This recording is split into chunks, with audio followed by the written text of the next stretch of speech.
AP assembly budget సమావేశాలు 6వ రోజు కొనసాగుతున్నాయి. ఈ క్రమంలోనే ఈ రోజు శాసన మండలిలో మహిళా అత్యాచార ఘటనలపై వాడివేడి చర్చ జరిగింది. ప్రశ్నోత్తరాల సమయంలో వైసీపీ, టీడీపీ సభ్యుల మధ్య వాగ్వాదం జరిగింది. ఈ క్రమంలోనే ఆ వ్యవహారంపై మాట్లాడిన హోంమంత్రి వంగలపూడి అనిత వైసీపీ సభ్యులకు ధీటుగా కౌంటర్ ఇచ్చారు. జగన్ ప్రభుత్వం 5 ఏళ్లతో పోలిస్తే ఈ 5 నెలల్లో క్రైమ్ రేటు తగ్గిందని అనిత చెప్పారు. స్పెషల్ కోర్టులు ఏర్పాటు చేసి త్వరితగతిన నేరస్తులకు శిక్ష పడేలా చూస్తామని అనిత అన్నారు. మహిళలపై దాడులు, హత్యలు, అత్యాచారాలు పెరిగిపోయాయని వైసీపీ ఎమ్మెల్సీ వరదు కళ్యాణి వేసిన ప్రశ్నకు అనిత సమాధానం ఇచ్చారు. మహిళల భద్రతకు కూటమి ప్రభుత్వం పెద్దపీట వేసిందని, జగన్ తల్లికి, చెల్లికి అన్యాయం జరిగినా తాము అండగా నిలబడతామని చెప్పారు.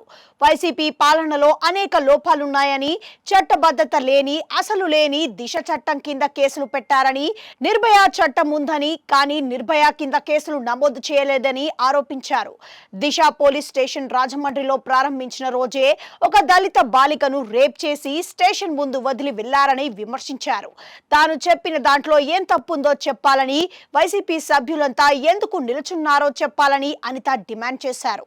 నిందితులను 24 నుండి 48 గంటల్లో అరెస్టు చేసి రిమాండ్కు పంపించాలని అన్నారు.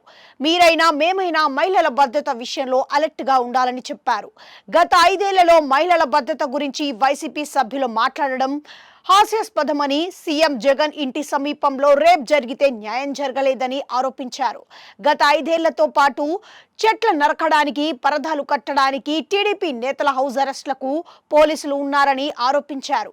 అమరావతిలో 200 కోట్ల రూపాయలతో ఫారెన్సిక్ ల్యాబ్ కట్టమని కేంద్రం నిధులిస్తే వైసీపీ ప్రభుత్వం కట్టలేదని విమర్శించారు.